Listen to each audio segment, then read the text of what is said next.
Magandang araw. Ako po si Mark Lester Lirag.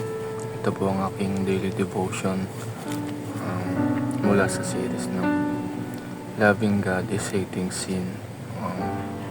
All sins must be punished na tinalakay po ni Pastor Russell Ocampo sa 365 daily devotion. Ang Bible verse po ngayong araw ay sa 1 Peter chapter 1 verse 14 to 19. Sabi dito, as obedient children, do not be conformed to the passions of your former ignorance, but as we who called you is holy, you also be holy in all your conduct, since it is written, you shall be holy, for I am holy.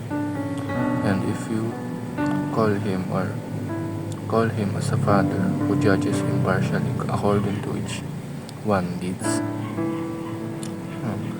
Conduct yourselves with fear throughout the time of your exile, knowing that you were ransomed from futile which is inherited from your forefathers, not with perishable things such as silver or gold, but with the precious blood of Christ, like that of a lamb without blemish or spot.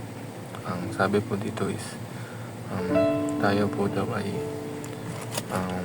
niligtas ni Jesucristo sa hustisya ng Diyos pamamagitan ng kanyang dugo at upang hindi tayo magdusa sa ating mga kasalanan.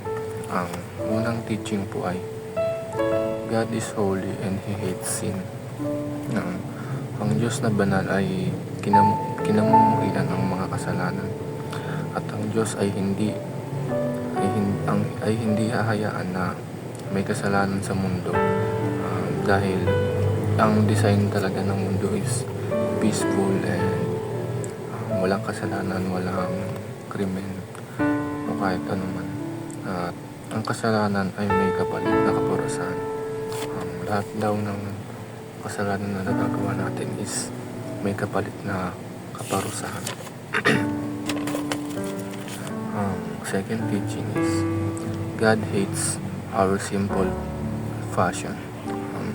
Kinamumuhian ng Diyos ang ating mga masasamang pagnanasa at ang ating mga nagawang kasalanan ay may parusa at hustisya.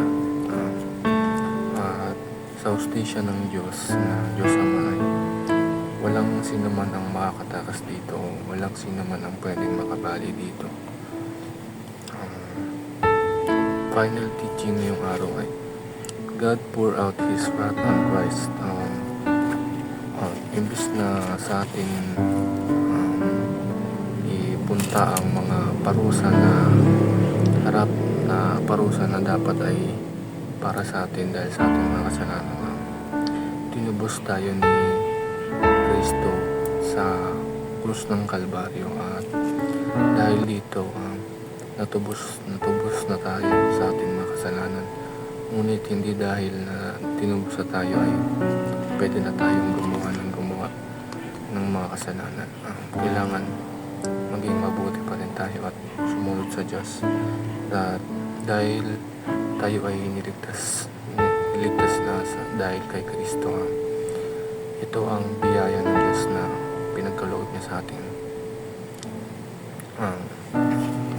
Realizations ko sa devotion ngayong araw ay lahat ng mga nagagawa nating kasalanan is meron talagang kaparusahan sa Diyos at dahil naman kay Kristo na